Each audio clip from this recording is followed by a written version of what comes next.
আমরা এখন এখানে দেখব কারেন্ট ডিভাইডার জিনিসটা কি আর ভোল্টেজ ডিভাইডার জিনিসটা কি, সেই জিনিসটা আমরা এখান থেকে শিখে নেব।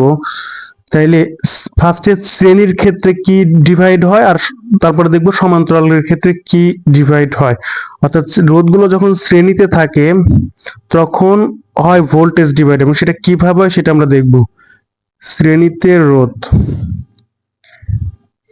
যখন রোধটা শ্রেণীতে থাকে তখন সেটা কি হয়, ভোল্টেজ ডিভাইড, অর্থাৎ ভোল্টেজ ভাগ হয় কিন্তু কারেন্ট একই থাকে।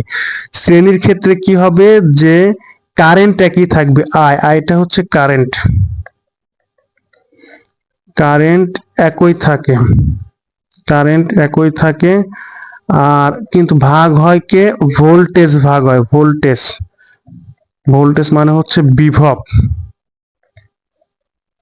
এইটা কি হয়, ডিভাইডেড হয়, ডিভাইডেড হয় অর্থাৎ ভাগ হয়। এই জন্য এটাকে বলা হয় কি, voltage divider, VOLTAG, voltage divider. তাহলে এই জিনিসটা কিভাবে হয় আমরা একটু দেখব। আমাদের যদি শ্রেণীতে যুক্ত রোধের কোনো চিত্র দেওয়া থাকে তাহলে কিভাবে ভোল্টেজ ডিভাইডার সেটা একটু দেখব।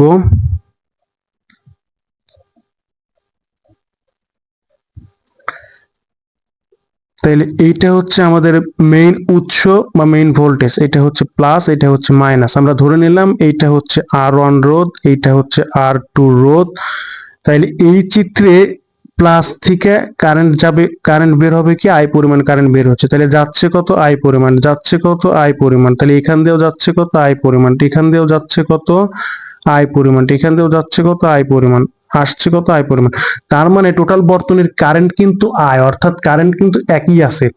তাইলে আমরা ধরে নিলাম R1 এর জন্য ভোল্টেজ হচ্ছে V1 আর R2 রোধের জন্য ভোল্টেজ হচ্ছে V2। তাহলে এখানে ভাগ হবে কি, ভোল্টেজ ভাগ হবে। তাহলে ভোল্টেজ ডিভাইডারের সূত্রটা কি, যে ভোল্টেজ ডিভাইডারের ক্ষেত্রে তাহলে V1, তাহলে V1 এর মান যদি বাইর করি তাহলে কি লিখতে পারি, যে V1 সমান সমান, তাইলে যে ভোল্টেজের মানটা বের করব সেই ভোল্টেজের যে রোধটা সেইটা উপরে লিখবো। তাহলে V1 বের করছি, V1 এর জন্য রোধ হচ্ছে R1, তাহলে R1 লিখবো হচ্ছে উপরে।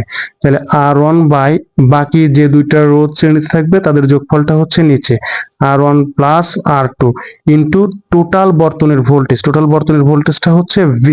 এটা গেল V1 এর জন্য। এখন যদি V2 বের করতে চাই তাহলে কি করব, যে V2 সমান সমান, তাহলে যে ভোল্টেজটা নেব ওই ভোল্টেজের যে রোধ সেইটা বসে যাবে উপরে। তাহলে V2 এর জন্য রোধ কত, R2, তাহলে উপরে হচ্ছে R2 আর নিচে বসে যাবে বাকি দুইটা রোধের যোগফল, যে রোধগুলো সমান শ্রেণীতে আছে সেই রোধ দুইটার যোগফল। তাহলে নিচে কি হবে, যে R1 প্লাস R2 ইন্টু হচ্ছে টোটাল ভোল্টেজ, টোটাল ভোল্টেজটা কত, V। এইটা গেল আমাদের ভোল্টেজ ডিভাইডার। এখন সমান্তরালের ক্ষেত্রে কি হয়, যে সমান্তরালের ক্ষেত্রে কারেন্ট ভাগ হয়, অর্থাৎ সমান্তরালের ক্ষেত্রে আমরা দেখতে পাবো সেটা হচ্ছে কারেন্ট ডিভাইডার। এখন ওইটাই দেখবো, সমান্তরালে রোধ, সমান্তরালে রোধ বা সমান্তরাল রোধের ক্ষেত্রে কি হবে, এখানে যেটা হবে যে আই মানে কারেন্ট, কারেন্ট ডিভাইডেড হবে, অর্থাৎ কারেন্ট ভাগ হবে কিন্তু ভোল্টেজ একই থাকবে, ভোল্টেজ বা বিভব যেটা একই থাকবে আর কি। তাইলে এখন সমান্তরালের ক্ষেত্রে আমরা যদি চিত্রটা আঁকাই তাহলে কি হবে, যে